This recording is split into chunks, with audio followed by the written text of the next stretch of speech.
আশা করছি আল্লাহর রহমতে ভালো আছেন। আলহামদুলিল্লাহ। এখন আমি যে অঙ্কটা আপনাদের সামনে উপস্থাপন করব সেটা হলো ষষ্ঠ শ্রেণী গণিত 55 পৃষ্ঠার 1 নম্বরের খ নাম্বার যে অঙ্কটা রয়েছে এই অঙ্কটা এখন সমাধান করব। এখানে দেখতে পাচ্ছেন মৌলিক উৎপাদকের গাছের সাহায্যে লসাগু। এখানে তিনটা সংখ্যাও দেখতে পাচ্ছেন, এই তিনটা সংখ্যাকে আমরা মৌলিক উৎপাদকের গাছের সাহায্যে লসাগু নির্ণয় করব। তো প্রথমত আমরা এখানে একটা ঘর দিব, এখানে তারপর আরেকটা ঘর দিব, এখানে একটু দূরে নিয়ে যাচ্ছি কারণ আমরা জানি না যে কতগুলো গুণনীয়ক হবে। এখানে একটা দিচ্ছি। তো এখানে তিনটা সংখ্যা দেখতে পাচ্ছেন, একটা হলো 66, আরেকটা হলো কত 78, আরেকটা হলো কত 100। আচ্ছা, এবার আমরা 66 গুণনীয়কগুলো বের করব। তো এখানে আমরা দেখতে পাচ্ছি 66, প্রথমে আমরা কত দিয়ে ভাগ দেব 1। Thank you. তাহলে আমরা এখানে 1 দিয়ে যদি ভাগ দেই 66 1 দিয়ে না দিলেও চলে, কিন্তু আমরা 1 দিচ্ছি কেন? 1 দিচ্ছি এই জন্য যে বাই চান্স যদি আমরা কখনো গসাগু নির্ণয় করি তখন যদি না মিলে এই জন্য আমার 1 প্রয়োজন, বাট আমি এখানে এই জন্য 1 দিচ্ছি, না হলে দেওয়ার প্রয়োজন নাই। এরপরে কতটা দিব? হ্যাঁ 2 দিয়ে দিব। Thank you. 2 দিয়ে 33 দুগুণে কত 66, 33 দুগুণে। আচ্ছা নওশিন আপনি বলবেন এখন আমি এখানে কত দিয়ে ভাগ দিতে পারি? 3 দিয়ে। Thank you. ওর জন্য একটা কম পেলে হবে 3 11 33। তাহলে আমার এখানে বের হয়েছে কয়টা? 1 2 3 এবং 11। আমি 1 লিখবো না, 1 এখন লিখবো না, আমরা লিখবো 2 3 এবং 11। কত? 2 3 11। হ্যাঁ নওশিন আপনি বসেন। এবার আমরা এখানে কয়টা ঘর দিচ্ছি বলেন তো? 3টা। কয়টা? 3টা ঘর দিচ্ছি। তাহলে 3টা ঘর আমরা এখানে 1টা 2টা এবং 3টা ঘর দেওয়া হলো। এবার 3টা ঘরে আমরা প্রথমে লিখবো 2 3 এবং কত 11। এটা কিন্তু চলে গেল, মানে শেষ হয়ে গেল। এরপর 78কে আমরা এভাবে বিভক্ত করব বা 78 এর গুণনীয়কগুলো বের করব। এখানে 78 লিখলাম। হ্যাঁ আমরা 1 দিয়ে ভাগ দিব। রশিন 1 দিয়ে ভাগ দিব। 78কে দেওয়ার প্রয়োজন নাই, দেব না এখন, যেহেতু আমরা 1 নিচ্ছি না তাহলে আমার 1 দেওয়ার দরকার নাই। আমি কত দিয়ে দিতে পারি বলেন? বলেন 2 দিয়ে দিতে পারি। কত দিয়ে? কথা বলবেন, সমস্যা নাই। 2 দিয়ে। তাহলে 2 দিয়ে 78কে ভাগ করলে কতবার যেতে পারে বলেন তো? 39 দুগুণে কত 78। 3 দিয়ে দিব। 3 13 কত 39। তাহলে নওশিন বলেন এখানে কয়টা ঘর হবে? 3টা। Thank you very much. এর জন্য করে দিতে হবে। এখানেও আমরা 3টা ঘর দিচ্ছি। 1 2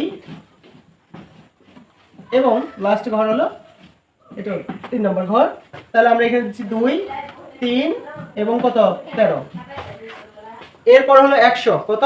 100। আমরা 100কে এভাবে বের করে নেই গুণনীয়ক, আমরা 1 দিব না। এখন সরাসরি 100কে বলেন, আপনি বলবেন? নওশিন বলবেন? আচ্ছা জান্নাত বলেন 100। হ্যাঁ আপনি বলেন 100কে কত দিয়ে ভাগ করা যেতে পারে? 2। রাইট। ওর জন্য কত তাহলে হবে 50 দুগুণে 100। এরপর কত দিয়ে দেওয়া যেতে পারে? 2। তাহলে 2 দিয়ে 50 কে ভাগ করলে 25 দুগুণে 50। এরপর কত দিয়ে দেওয়া যেতে পারে? 5। রাইট। নওশিন বলছে 5 করে তাহলে হবে 5 5 25। তাহলে এখানে আমরা কয়টা ঘর পাচ্ছি? 4টা ঘর। কয়টা? 4টা। তাহলে আমরা এখানে 4টা ঘর দিব।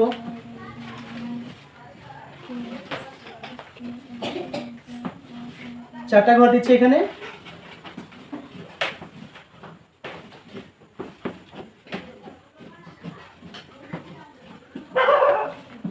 আচ্ছা 4টা ঘরে হবে প্রথমে 2, তারপর 2, তারপরে কত 5 5 2 দুগুণে 4 4 5 4 20 2 দুগুণে 4 4 5 কত 20 5 করি কত 100। মিলে গেছে তাই না? এখন আমরা এই জায়গা থেকে কি করব? যদি আমরা গসাগু করি তাহলে শুধুমাত্র যেটা কমন এই 3টা রাশির মধ্যে যেটা মিলে যাবে সেটাই আমরা উত্তর নিতে পারবো, ঠিক আছে? আর যদি লসাগুর ক্ষেত্রে কিন্তু মিল থেকেও নিতে হবে, গড় মিল থেকেও নিতে হবে। তো প্রথমত আমার ছোট সংখ্যা কোনটা বলেন তো? 2। আমরা এখান থেকে 2 নিচ্ছি, এখান থেকে আমরা 2 নিচ্ছি, এই যে 2। এরপর এখান থেকেও নিচ্ছি আমরা 2, এরপর এখান থেকেও নিচ্ছি আমরা 2। একটু নিচের দিকে নিয়ে ওইদিকে নিয়ে যাচ্ছি, এখান থেকেও নেওয়া হলো 2। বুঝতে পেরেছেন? নেওয়া হলো 3টা রাশির মধ্যেই কিন্তু 2 2 2 মিল আছে। যদি আমরা এটা গসাগু নির্ণয় করতাম তাহলে 3টা রাশির মধ্যে 2 মিল আছে, আর কোনো কিছু কিন্তু মিল নাই। আর এখানে 3 আছে 3 আছে, এখানে 3 নাই, এখানে 5 আছে, এখানে নাই। তাহলে শুধুমাত্র গসাগু হতো কত বলেন তো? 2। কত হতো? 2। বাট আমরা তো গসাগু নির্ণয় করছি না, আমরা কি করছি? লসাগু। তাহলে লসাগুর ক্ষেত্রে হলো যেটা মিল থাকবে সেটাও নিতে হবে, যেটা গড় মিল থাকবে যেটা মিলবে না সেটাও নিতে হবে। তাহলে সারিয়ে বলবেন এখন আমি পরের সংখ্যা কোনটা নিতে পারি। না 2 আরেকটা আছে না, এই যে আরেকটা 2 আছে না এখানে, সেটা আমরা নিব এখানে, বুঝতে পারছেন? তাহলে ওই 2টাকে আমরা এখানে নিয়ে এসে এইখানে নিয়ে নিচ্ছি, এটা হলো আরেকটা 2, বুঝতে পেরেছেন? হ্যাঁ সারিয়ে বসেন। এরপর 2 এর পরে সিরিয়ালি কোনটা আসে বলেন তো? 3, রাইট। আমরা এখানে 3 নিব, এখানে দেখতে পাচ্ছেন প্রথমে ঘর দিয়ে এখান থেকে, এই যে এখান থেকে একটা 3, এখান থেকে নেওয়া হচ্ছে 3, এরপর এখানেও আছে 3, এখানেও আছে, সো এখানেও আছে, এখান থেকে একটা নেওয়া হলো 3। আচ্ছা তাহলে 2 গেল, 3 গেল। এবার নরসিন বলবেন এরপরে কোন সংখ্যাটা নিতে পারি আমরা? 5 নিতে পারি না? ছোটটাকে আগে নিব, মানে আপনি 11 নিতে পারেন, সমস্যা নাই, কিন্তু আমরা ছোটটাকে আগে নিব। 11 চেয়ে 5 নিশ্চয় ছোট, আমরা 5টাকে নিব। ঠিক আছে, আপনি বসেন, থ্যাংক ইউ। অর্জন একটা করা তাহলে হবে। তারপর আমরা এখানে নিচ্ছি কত? প্রথমে 5 নিচ্ছি, এখানে এখানে নেওয়া হলো 5, নেওয়া হলো 5, বাট 5 কিন্তু এখানে একবার আছে, এখানে কিন্তু আরেকটা উপাদান 5 আছে, সেটাকেও আমার নিতে হবে, সেটাকেও আমার নিতে হবে, সেটাও আমি নিব এখানে। তাহলে সেটা নিতে হলে ডাইরেক্টলি আমি এখানে নিয়ে আসলাম, কত এটা 5। এরপর 5 এর পরে কত আছে? 11, আর আছে কত? 13। আমরা এই দুইটা নিয়ে নিব এখানে, 11 এবং 13। এবার 11 এবং কত? 13। এটা হলো 11, তারপরটা হলো কত? 13। এই দুটো আমি নিয়ে নিলাম, এখান থেকে 11 নিয়ে নিচ্ছি, আর এখান থেকে কি নিয়ে নিচ্ছি? 13। এই মোটামুটি আমার সমস্ত উপাদান নেওয়া শেষ।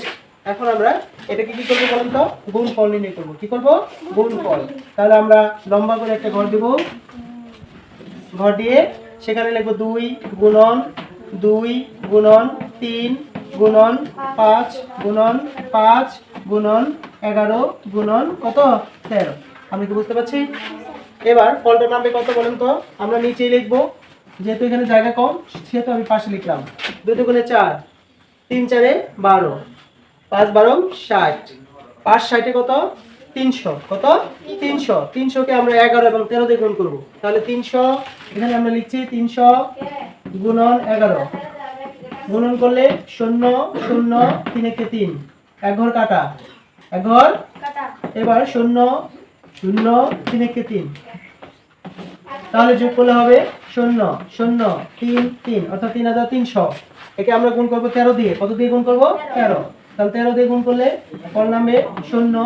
তাহলে কোন সংখ্যাকে 0 দ্বারা গুণ করলে অথবা ভাগ করলে ফল হয় কত? 0।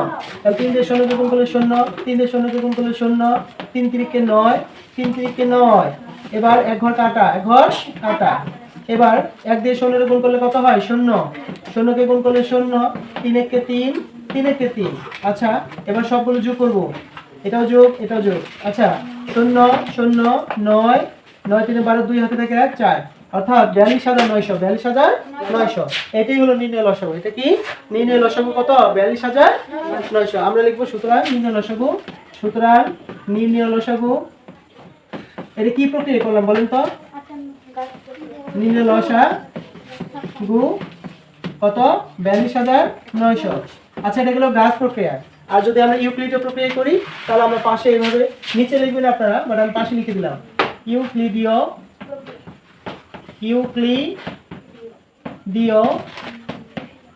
প্রক্রিয়া। ইউক্লিডীয় প্রক্রিয়ায় লসাগু। আচ্ছা ইউক্লিডীয় প্রক্রিয়া লসাগুটা হলো যেমন 66, তারপর 78, তারপর কত? 100। আচ্ছা নরসিন বলবেন আপনি কত দিয়ে ভাগ দেওয়া যেতে পারে? 2 দিয়ে। Thank you. অর্জন করো তাহলে হবে 2। 33 দুগুণে 66, 39 দুগুণে 78, 50 দুগুণে 100। এবার কিন্তু আর 2 দিয়ে যায় না, যায় কি 2 দিয়ে? 3 দিয়ে যায়। গুড, নরসিন বলছে 3 দিয়ে যায়। তাহলে বলেন নরসিন বলেন আপনি 3 দিয়ে 33 এর মধ্যে কয়বার যায়? 11। 3 11 33, তাই না? আর 3 দ্বারা 39 কে ভাগ করলে 3 13 39, 3 13 39, 3 দ্বারা 50 কে ভাগ যায় না, তাহলে থাকবে ওভাবে। এখন আমরা এখানে লিখব 2 গুণন 3 গুণন 11 গুণন 13 গুণন 50 গুণন কত? 50। তাহলে 3 দুগুণে 6, 6 আর 50 গুণ করলে 5 6 30, অর্থাৎ 300। 300 কে যদি 11 এবং 13 দিয়ে গুণ করি, 300 কে 11 এবং 13 দিয়ে গুণ করলে ফল বের হবে কত? 42900। তো এটা হলো ইউক্লিডীয় প্রক্রিয়া। আশা করি আপনারা এই গাছ অর্থাৎ মৌলিক উৎপাদকের গাছ প্রক্রিয়া কিভাবে করতে হবে, আবার ইউক্লিডীয় প্রক্রিয়া কিভাবে করতে হবে, দুইটা অঙ্ক আপনারা বুঝতে পেরেছেন, আপনারা পারবেন নিশ্চয়ই। তো সবাইকে ধন্যবাদ জানিয়ে এই ক্লাসটা এখানে শেষ করতে যাচ্ছি। আল্লাহ হাফেজ।